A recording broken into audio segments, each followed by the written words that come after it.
Tym razem chciałbym Wam opowiedzieć o kształtowaniu wzorców ruchowych. Jest to nam potrzebne, żeby zrozumieć, jak powinna wyglądać reedukacja tych wzorców. Jak kształtują się wzorce ruchowe? Wzorce ruchowe kształtują się praktycznie od momentu narodzin dziecka. Pierwszym wzorcem ruchowym, a tak naprawdę oddechowym, jest właśnie oddech. Nikt dziecka nie uczy, jak prawidłowo oddychać, natomiast każde zdrowe dziecko tuż po narodzinach, gdy chce zaczerpnąć powietrza, pracuje przeponą.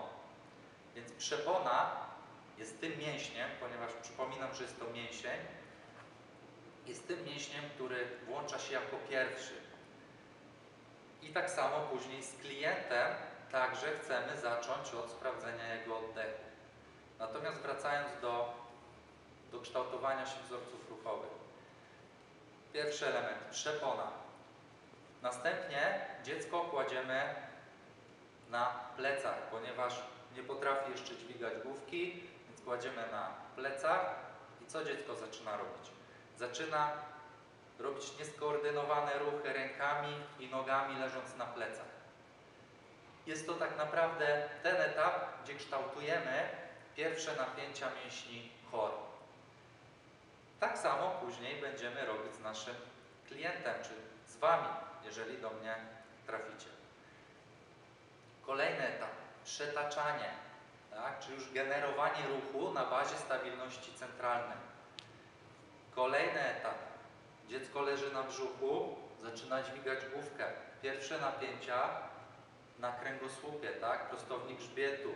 Pierwsze napięcia tu przy lordozie szyjnej.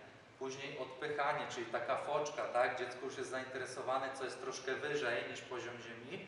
Zaczyna się odpychać rękami, leżąc na brzuchu. Dalej kształtuje napięcia w pośladkach, w prostowniku grzbietu, w odcinku lędźwiowym. To jest bardzo istotne. Później jakieś pełzania, raczkowania. To też są ćwiczenia, które my jako trenerzy używamy na co dzień w pracy z klientami do reedukacji tych wzorców. Następnie dziecko sobie klęka, staje i kończy to kształtowanie wzorców ruchowych podstawowym wzorcem ruchowym, czyli chodem. Pamiętajcie, że to nie przysiad czy martwy ciąg jest podstawowym wzorcem ruchowym, ale chód, bieg, a także rzut. O tym rzucie może opowiem następnym razem. Natomiast skupmy się na tych dwóch podstawowych. Dziecko kończy kształtowanie wzorców ruchowych około 2 roku życia, a później adaptuje swoje ruchy do stylu życia. Zobaczcie, jakbyśmy postawili tutaj 10 zdrowych dwulatków i położyli przed nimi zabawkę, wszyscy zrobiliby prawidłowy przysiad. Więc co się dzieje, że przychodzi do mnie pan 30-letni lub 50-letnia pani i oni nie potrafią prawidłowo zrobić przysiadu.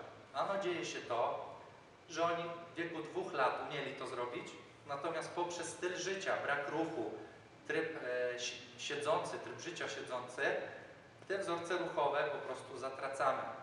I naszym celem jako trenerów jest zredukować te wzorce, poprawić je, przywrócić. I my właśnie dlatego zaczynamy od oddechu, od kształtowania napięciu na core. Jeżeli jest taka potrzeba, także na przywróceniu mobilności poszczególnych struktur. I chodzi nam o to, żeby właśnie dana osoba poruszała się w sposób ekonomiczny i bezpieczny. Czyli żeby ten jej chód, bieg sprawiał jej przyjemność i był bezpieczny. Myślę, że to tyle na temat kształtowania wzorców ruchowych. Więcej opowiem Wam w kolejnym wideo.